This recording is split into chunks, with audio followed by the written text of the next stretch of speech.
So Trivikram గారి డైరెక్షన్లో వస్తున్నటువంటి గుంటూరు కారం సినిమాలో సూపర్ స్టార్ మహేష్ బాబు గారు హీరోగా అండ్ శ్రీలీల హీరోయిన్. సో ఆ సినిమాలో మీరు ఏదైతే మీ ఫ్లోలో చెప్పినటువంటి మాట ఉందో కుర్చీ మడత పెడితే, సో దాన్ని వాడటం జరిగింది. సో దానికి మీ వాళ్ళ ఏమన్నా మీకు కంపెన్సేషన్ ఇవ్వడం జరిగిందా? వాళ్ళు నాకు కలవలే, కానీ నేను మ్యూజిక్ డైరెక్టర్ తమన్నా వద్దకు వెళ్ళా. నన్ను ఒక ఫ్రెండు వైజాగ్ సత్య గారని తీసుకెళ్ళిండు. అతన్ని కలిసిన తర్వాత అతను నా హెల్త్ బాగాలేదంటే కొంత రెమ్యునరేషన్ కూడా ఇచ్చిండు. ఇచ్చిన తర్వాత నా వాయిస్ కావాలన్నాడు. దేనికి సార్ అన్న? నీ డైలాగ్ వాయిస్ కావాలన్నాడు. నా డైలాగ్ మాట్లాడిన తర్వాత అతను నాకు కావాల్సింది ఇచ్చిండండి, డబ్బులు ఇచ్చిండు. అయితే అవి తీసుకొని వచ్చిన తర్వాత నాకు అప్పటికి తెలియదు అక్కడ ఏమవుతుందన్నది నాకు తెలియదు.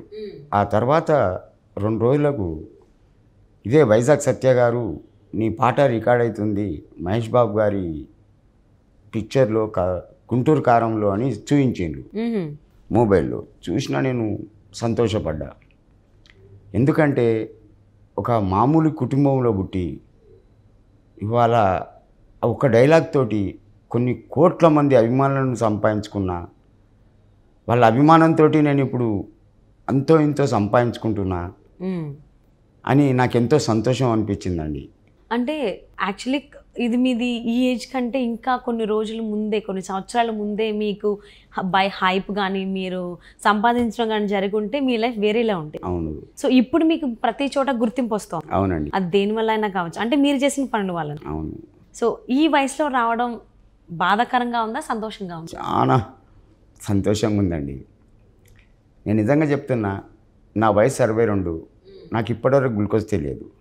కాకపోతే ఇప్పుడు కొంచెం హెల్త్ బాగా, అందువల్ల రోజుకి ఒకటే వస్తున్నా. ఎక్కడైనా షూటింగ్ ఉంటే, ఏదైనా ఇంటర్వ్యూ ఉన్నా ఓపిక లేదు. ఓకే. ఇప్పుడు డబ్బు కోసం అనుకుంటే ఎట్లయినా సంపాదించవచ్చు, కానీ ప్రాణం పోతే తిరిగి రాదు అన్న ఆలోచనతోటి ఉన్నానండి.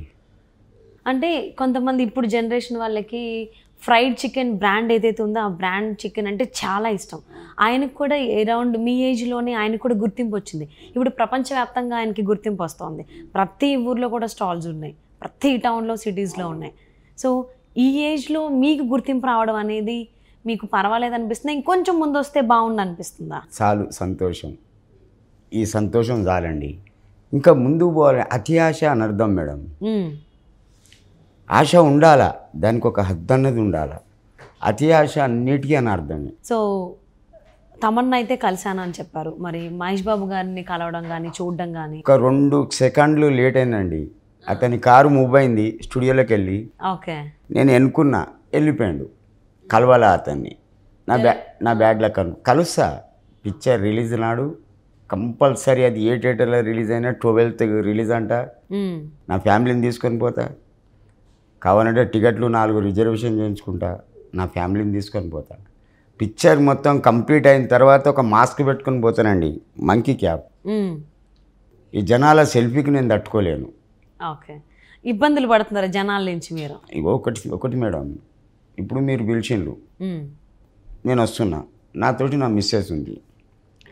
నేను పోతుంటే నా ఎదురుగా వచ్చి తాత సెల్ఫీ అని అంటే ఆ నడి రోడ్డు మీద నా భార్యను తీసుకొని ఆగాల?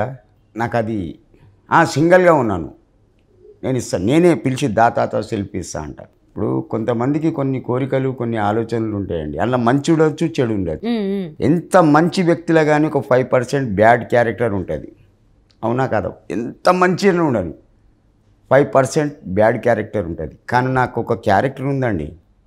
అదేంటంటే, నేను ఇంటికి ఒక్క కొడుకును, నాకు 4 రక్కలు, ఒక చెల్లె. హెల్త్ బాగాలేక చిన్న చెల్లె చచ్చిపోయింది. 4 రక్కలు. ఆడిపిల్లను ఎవరన్నా హెరాస్మెంట్ చేసిందనుకోండి, ఇంటికి పోయి కొడతా. ఆడిపిల్ల అంటే అమ్మ ఆడదే, అక్క ఆడదే, చెల్లె ఆడదే, భార్య ఆడదే. దేవుడు పుట్టలేక అమ్మనిచ్చిండండి. ఆ విలువ అందరికి అర్థం కాదు. త్రివిక్రమ్ గారిని కూడా ఏమన్నా కలవడం కానీ ఆయన మాట్లాడడం జరిగిందా, చెప్పారా? కలిసిండు అతను, కలిసారు. ఓకే. కానీ ఈ డీటెయిల్స్ నాకు చెప్పాలా. యాక్చువల్లీ సినిమాలో మీ చేత డైలాగ్ కూడా చెప్పించారు, ఓపెనింగ్ సీన్ మీదే ఉంటుందని కూడా టాక్ వినిపిస్తుంది. ఇది ఎంతవరకు నిజం? అది వాళ్ళకే ఎరక, నాకైతే తెలియదు. మీరు స్క్రీన్ మీద కనిపిస్తారా మాకు గుంటూరు కారంలో? గుంటూరు కారం కాకపోయినా కూడా ఒకవేళ నెక్స్ట్ మంత్ ఫిబ్రవరిలో అల్లు అర్జున్ గారి పిక్చర్లో ఒకవేళ అవకాశం వస్తే యాక్టింగ్ చేస్తానండి. నేను భలే పాటలు పాడతా, భలే డ్యాన్స్ చేస్తా ఈ ఏజ్లో. ఇప్పటికీ మీరు పాటలు పాడతారు? నా సొంత పాటలు, పిక్చర్ పాటలు కాదు. సొంత పాటలు అంటే పాటలు రాసుకుంటా? నేను రాసుకుంటానండి. అంటే ఎవరి మీద రాస్తారు మీరు జనరల్గా? అంటే వేటి మీద? ప్రేమ విఫలమైన వాళ్ళ మీద, రైతు మీద, నడిచే జనరేషన్ మీద రాస్తానండి. సో ప్రేమ అనేది కామన్, రైతు బిడ్డ అనేది కూడా ఓకే. బట్ ప్రజెంట్ జనరేషన్ అన్నారు చూసారా, ఇప్పుడు కరెక్ట్గా 2024 స్టార్ట్ అవ్వబోతోంది. సో ప్రజెంట్ జనరేషన్కి సంబంధించి మీ అభిప్రాయం ఏంటి? పాట రూపంలో ఏమన్నా పాట రూపం అంటే కాదు కానీ ఒక మాట చెప్తానండి. ఓకే. అమ్మాయి ఎర్రగా బుర్రగా ఉందని చెప్పని అబ్బాయి వెనుకబడతాడు. అబ్బాయి దగ్గర డబ్బు ఉందా లేదా అని చూసి అమ్మాయి వస్తుంది. ఒకవేళ అఫీషియల్గా అమ్మాయి ఉందనుకో వదలడు, అఫీషియల్గా అబ్బాయి ఉన్నా వదలడు. జేబు కాలేనాక రోడ్డు వదిలిపోతానన్న అబ్బాయి అన్నా కూడా అమ్మాయి అన్నాడు కదా, అది టైం పాస్ లవ్. అది జస్ట్ టైం పాస్. అది ఒక లవ్ అంటే ఎట్లుండాలండి, అది ఒక ఆకర్షణ ఉండాలి. లవ్ అనేది ఒక ఆకర్షణ ఉండాలి, టైం పాస్ ఉండద్దు. నాకు ఒకటే నచ్చలా, నాది love marriage. Okay. She is the my wife. Okay. నేను ఏది తెచ్చినా కూడా తొడిగింది, గొడ్డు కారంతో భోజనం పెట్టినా తిన్నది. ఇది కావాలా అని ఇప్పటివరకు అడగల. నాకు ఇది తెచ్చిపెట్టు, నాకు ఇది కొనిపెట్టు అని ఎన్నడూ అడగల. ఎన్ని సంవత్సరాలు మీకు పెళ్ళయ్యి? ఇప్పుడు 89. 89లో మీకు పెళ్ళయింది. నేను అంటున్నా కదండి, గాడ్ గిఫ్ట్ మై మిస్సెస్ మీ. గాడ్ గిఫ్ట్ మీ వైఫ్. అయితే 4 పిల్లలు, ఒక పాప, 3 కొడుకులు, అందరి పెళ్ళిళ్ళు అయిపోయినాయి. మేము ఇద్దరం, తాత నాయనమ్మ కూడా అయిపోయినాం.